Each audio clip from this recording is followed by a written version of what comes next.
everyone, I hope you all are good. Welcome to my channel Shifali online classes. This is Shifali Singh और मैं आज आप लोगों के लिए लाई हूँ एक बहुत ही इंपॉर्टेंट टॉपिक पे वीडियो रिगार्डिंग दिल्ली यूनिवर्सिटी के एडमिशन्स. सो आप वीडियो को पूरा देखना. अगर आप 12th क्लास या 11th क्लास में पढ़ते हैं तो ये वीडियो आपके लिए भी बहुत काम का होगा क्योंकि मैंने इसमें कुछ कोर्सेज के बारे में डिस्कशन करनी है. ठीक है, तो स्टार्ट करते हैं वीडियो को. सबसे पहले तो आपको पता होगा कि DU में एडमिशन्स दो तरीके से होते हैं. यूजी के लिए मैं बात कर रही हूँ, एक होगा मेरिट बेस्ड और एक होगा एंट्रेंस बेस्ड. सो एंट्रेंस बेस्ड के लिए तो NTA ने अपनी तरफ से नोटिफिकेशंस डिक्लेयर कर दी हैं जिसमें उन्होंने दिल्ली यूनिवर्सिटी के ड्यूएट एग्जामिनेशन 2020 की डेट्स भी डिक्लेयर की हैं. सो आप लोगों को जैसा कि पता होगा 6 से लेके 11 सितंबर 2020 तक DU में एंट्रेंस टेस्ट होने वाले हैं. तो इसके लिए सबसे पहले तो मेरी तरफ से आप लोगों को काफ़ी बेस्ट विशेज़ हैं. नेक्स्ट, अगर मैं बात करूं 6 से 11 सितंबर 2020 की, तो यहाँ पे आपके एंट्रेंस टेस्ट जो होने वाले हैं इसके लिए आप लोगों को पता होगा कि कौन कौन से कोर्सेज होते हैं. स्पेशली यूजी की अगर मैं बात करूं, अंडर ग्रेजुएट कोर्सेज की अगर मैं बात करूंगी तो कौन कौन से कोर्सेज होते हैं. सबसे पहले तो BA honours business eco, BMS BBA in financial investment analysis, first course. Second होता है BTech IT and mathematical innovation. Third is BA honours humanities और सोशल साइंस. नेक्स्ट आता है BLEd. Then fifth is BSc physical education, health education और sports. Then bachelor of arts है honours in multimedia and mass communication. मेरी पिछले videos के comment section में काफ़ी स्टूडेंट्स ने मुझसे जर्नलिज्म के बारे में पूछा था, तो मैं उन्हें बताना चाहूँगी 5 ईयर इंटीग्रेटेड कोर्स होता है जर्नलिज्म में DU में. ठीक है, 5 ईयर का इंटीग्रेटेड कोर्स है अगर आप यूजी में एडमिशन लेना चाहते हैं तो. सो अभी तो एंट्रेंस टेस्ट के अकॉर्डिंग सारे के सारे फॉर्म्स फिल हो चुके हैं, लेकिन अभी जो फॉर्म बचे हुए हैं जिसमें आप एडमिशन ले सकते हैं वो है मेरिट बेस्ड. सो मेरिट बेस्ड वो होते हैं जिसमें आपको एंट्रेंस टेस्ट नहीं देना है, जिसमें आपको सिर्फ कट ऑफ के अकॉर्डिंग ही एडमिशन मिल जाएगा. तो ऐसे भी काफ़ी सारे कोर्सेज हैं, इसके बारे में हम बाद में बात करेंगे. पहले हम बात करते हैं एंट्रेंस टेस्ट की. सो एंट्रेंस टेस्ट के लिए आप लोग जो भी प्रिपरेशन कर रहे हैं, अगर आपको सिलेबस में कोई भी कंफ्यूजन है रिगार्डिंग UG, PG, MPhil और PhD DU में, अपार्ट फ्रॉम दिस अगर आप इग्नू का ओपन मैट MBA एंट्रेंस दे रहे हैं तो ये है 15 सितंबर 2020 को. Then all India AYUSH post graduate entrance test है 28 सितंबर 2020 को. Then Indian Council of Agriculture Research 2020 bachelor degree program है 7 और 8 सितंबर 2020 को. तो NTA की वेबसाइट पे आपको इनसे रिलेटेड प्रीवियस ईयर के क्वेश्चन पेपर्स मिल सकते हैं. अगर आप लोगों को ये क्वेश्चन पेपर्स चाहिए, ऑब्वियसली चाहिए होंगे क्योंकि आप लोगों को प्रिपरेशन करनी होगी, आप लोगों को ये देखना होगा कि पिछले ईयर में कैसे क्वेश्चन आए थे, सो दैट इस बार ही हम उस तरीके की ही प्रिपरेशन करें क्योंकि ज़्यादा टाइम नहीं रह गया है. ये ऑलमोस्ट अभी अगस्त का एंड आ चुका है और 6 to 11 सितंबर और ऑलमोस्ट सितंबर में ये सारे के सारे जितने भी आपके एंट्रेंस टेस्ट हैं ये होने वाले हैं. सो इसके लिए डिस्क्रिप्शन बॉक्स में मैंने आप लोगों को लिंक प्रोवाइड किया हुआ है, ध्यान रखिए. डिस्क्रिप्शन बॉक्स में मैंने आप लोगों को लिंक प्रोवाइड किया हुआ है. अपार्ट फ्रॉम दिस मैं कमेंट में भी इसे पिन कर दूंगी, आप लोग वहां से जाके देख सकते हैं. NTA की वेबसाइट का लिंक है, आप वहां पे जाके उसे क्लिक करेंगे तो NTA की वेबसाइट के पेजेस आपके पास खुलकर आएंगे, ओपन होंगे तो आप वहां पे अपनी डिटेल्स फिल कर सकते हैं. आपको कौन से ईयर के प्रीवियस ईयर क्वेश्चन पेपर चाहिए, देन आपको कौन से कोर्स के चाहिए, आपको किस तरीके का पेपर चाहिए, वहाँ पे आपको प्रीवियस ईयर क्वेश्चन पेपर्स मिल जाएंगे. सो ये एक प्रॉब्लम सॉल्व हो गई है. नेक्स्ट है, अगर आप लोगों को ये चेक करना है कि वेरियस कॉलेजेस दिल्ली यूनिवर्सिटी में वेरियस कॉलेजेस, सेंटर्स और डिपार्टमेंट जो भी एंट्रेंस बेस्ड कोर्स हैं, ध्यान रखिए एंट्रेंस बेस्ड कोर्स अपनी तरफ से कुछ सीट्स डिक्लेयर कर रहे हैं जिसमें उन्होंने बताया है कि जो भी आप एंट्रेंस टेस्ट, जो अभी मैंने आपको 7 कोर्सेज बताए थे यूजी के लिए, अंडर ग्रेजुएट कोर्स के लिए जो मैंने आपको अभी कोर्सेज बताए थे, उसके लिए सीट्स कॉलेजेस, डिपार्टमेंट, सेंटर्स ने अपनी तरफ से प्रोवाइड की है. क्योंकि आपको पता है कि बहुत सारे स्टूडेंट्स ने एग्जाम देना है लेकिन लिमिटेड सीट्स होती हैं. तो अगर आपको वो सीट्स देखनी है, अगर आपको वो चेक करना है कि कौन से कोर्स में किस कॉलेज में कितनी सीट्स अवेलेबल हैं, किस कैटेगरी में कितनी सीट्स अवेलेबल हैं, तो आप मेरे टेलीग्राम चैनल पर आ सकते हैं. टेलीग्राम चैनल का लिंक भी मैंने डिस्क्रिप्शन बॉक्स में दिया है, साथ में कमेंट में भी मैंने पिन किया हुआ है, तो आप उसे वहां पे जाके क्लिक करिए, टेलीग्राम चैनल पर मेरे आइए और वहां पर आपको मैं PDF प्रोवाइड कर दूंगी जितनी सीट्स अवेलेबल हैं पर्टिकुलर कोर्स में। अपार्ट फ्रॉम दिस, अगर आपको लिंक चाहिए सिलेबस के लिए कि PG, MPhil, PhD एंट्रेंस, इन सब के अगर आपको लिंक चाहिए, एंड आपको अगर UG के एंट्रेंस एग्जाम के लिए भी अगर सिलेबस चाहिए तो वो भी मैं आपको अपने टेलीग्राम चैनल पे प्रोवाइड कर दूंगी। आप प्लीज़ वहाँ पर आइए और आपको वहाँ पे PDFs मेरी प्रोवाइडेड मिल जाएंगी। तो ये तो थी मेरी एंट्रेंस टेस्ट की बात। अब बात करते हैं मेरिट बेस्ड की।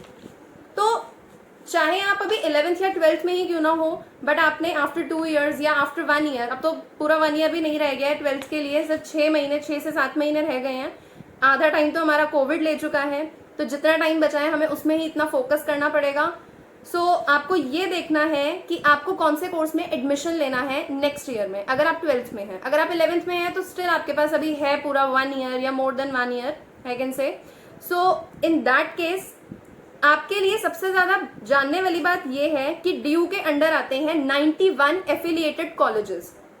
एवरी ईयर DU क्या करता है, अपने लिए अपना एक एप्लीकेशन फॉर्म वो डिक्लेयर करता है, वो निकालता है, रिलीज करता है, except from Jesus and Mary college and saint Stephen college. So ये 2 कॉलेजेस ऐसे हैं जो चाहे DU के ही कॉलेजेस हैं, लेकिन ये एप्लीकेशन फॉर्म अपना सेपरेट फिल करवाते हैं जिन्हें इन कॉलेजेस में एडमिशन लेना होता है। अब यहाँ पे एक और इम्पॉर्टेंट बात है, स्टूडेंट्स के माइंड में ये काफी चल रहा है। अगेन कमेंट सेक्शन में मुझसे पूछा था प्रीवियस वीडियो के कमेंट सेक्शन में कि मैम मेरे इतनी परसेंटेज आई है, क्या मेरा SRCC में एडमिशन हो सकता है।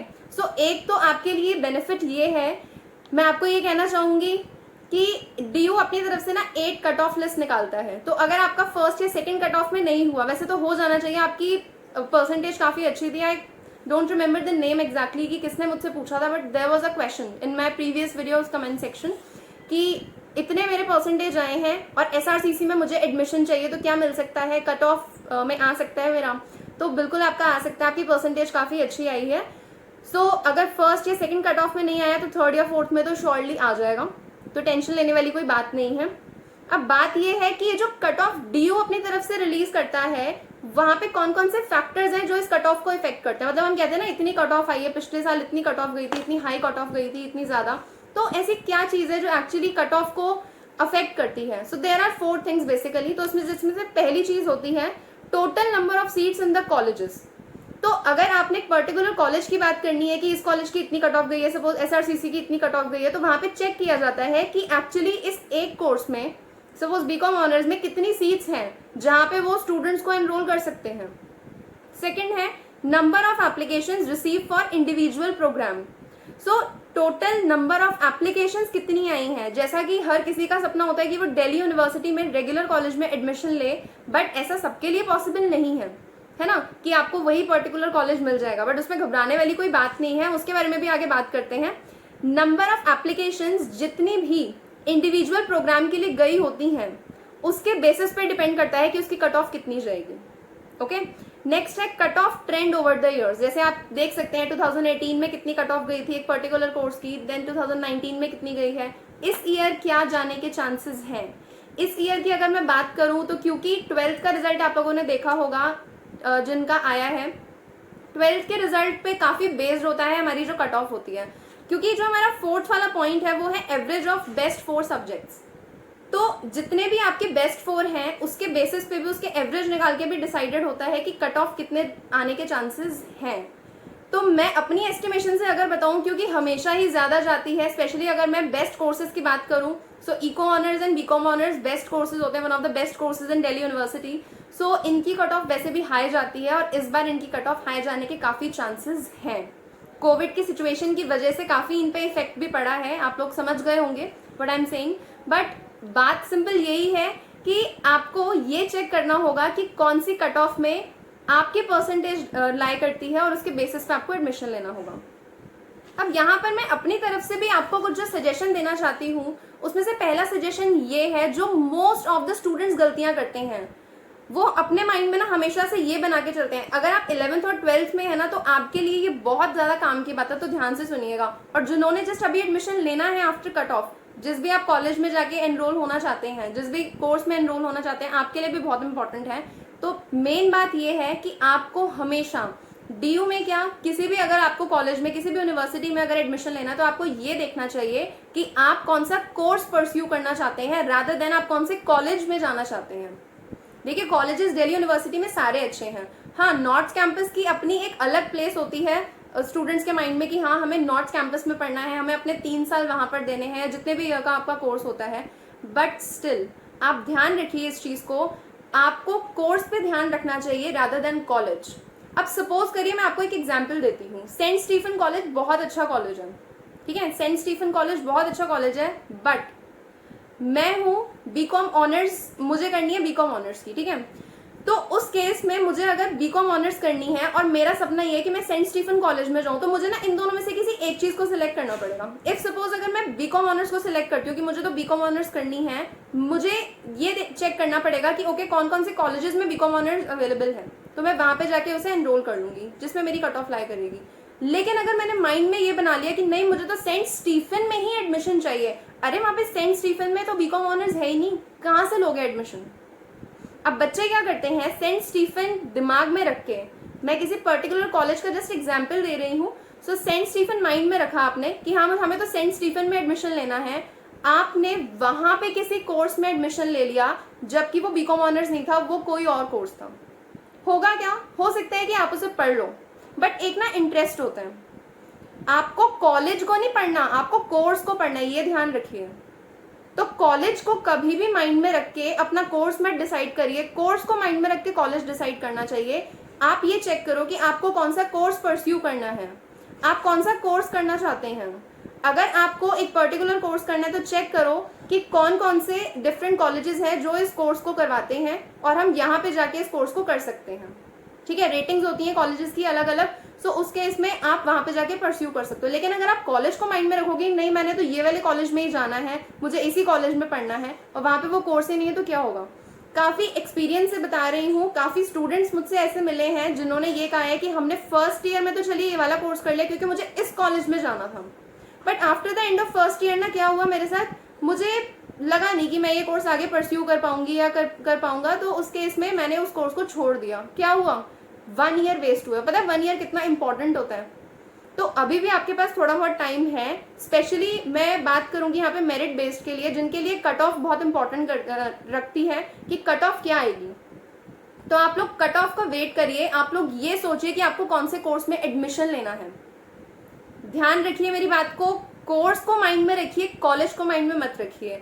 कोर्स के अकॉर्डिंग कॉलेज को सिलेक्ट करना चाहिए क्योंकि आपको 3 साल 4 साल जितने भी ईयर है वो उस कोर्स को देने हैं, आपको कोर्स को पढ़ना है, कोर्स को क्लियर करना है अच्छे मार्क्स से, आपको कॉलेज को क्लियर नहीं करना। ओके, आई होप मेरी ये सजेशन आप लोगों के काम आई होगी। अगर आप लोगों को इस वीडियो से रिलेटेड कुछ पूछना हो मुझसे या किसी चीज़ के रिगार्डिंग अगर आपको मुझसे कुछ भी पूछना हो related to this admission part, तो आप इस वीडियो के कमेंट सेक्शन में मुझसे कमेंट करके पूछ सकते हैं। अगेन आई एम मतलब रिमाइंड करवा रही हूँ मैं आप लोगों को कि आप लोग मेरे टेलीग्राम चैनल पर आइए, मैं आप लोगों को जो मैंने पीडीएफ्स कही थी मैं वो आपको प्रोवाइड कर दूंगी ताकि आप लोगों के लिए काफ़ी आसानी हो जाए। डिस्क्रिप्शन बॉक्स को चेक करना मत भूलना, उसमें हमेशा आप लोगों के लिए कोई ना कोई इंपॉर्टेंट इन्फॉर्मेशन ज़रूर होती है। सो ये था मेरा आज का वीडियो अच्छा लगा हो तो प्लीज़ इसे लाइक ज़रूर करिए। मेरे चैनल पे आप न्यू हैं तो सब्सक्राइब करिए, बेल बटन को क्लिक करना मत भूलना ताकि जब भी मेरी वीडियो आए आपको नोटिफिकेशंस एट दैट टाइम मिल जाए, ठीक है। क्योंकि ये वाली वीडियोस ऐसी होती हैं एक बार ही अगर नज़र से हट गई तो काफ़ी टाइम निकल जाता है। मुझे लगता है कि मेरा सजेशन आप लोगों के लिए काफ़ी काम का था। अगर आपको भी अच्छा लगा होगा, आप अपनी तरफ से कुछ शेयर करना चाहते हैं तो आप वीडियो के कमेंट सेक्शन में उसे भी शेयर कर सकते हैं। अगर कोई कॉमन टॉपिक होगा जिस पे मुझे लगेगा वीडियो बनानी चाहिए, अगर आप लोगों की क्वेरीज ऐसी होंगी तो मेरी नेक्स्ट वीडियो उसी पे होगी। मेरी इस वीडियो को आप अपने 11th 12th या फिर अपने फ्रेंड्स के साथ शेयर ज़रूर करिए ताकि उनकी भी हेल्प हो जाए, क्योंकि अगर कोई 12th में है उसने नेक्स्ट ईयर एडमिशन लेना होगा तो एटलीस्ट आइडिया होगा कि किस तरीके के एंट्रेंस टेस्ट होते हैं, क्या क्या क्राइटेरिया होते हैं, ताकि किसी का टाइम ना वेस्ट हो, किसी का ईयर ना वेस्ट हो जाए। और अगर आपको मेरी ये वीडियो अच्छी लगी है तो प्लीज़ इस पर लाइक ज़रूर करिएगा। मिलते हैं न्यू वीडियो में एक न्यू इन्फॉर्मेशन के साथ, एक न्यू मोटिवेशनल लेवल के साथ। तब तक के लिए stay motivated, stay safe and bye.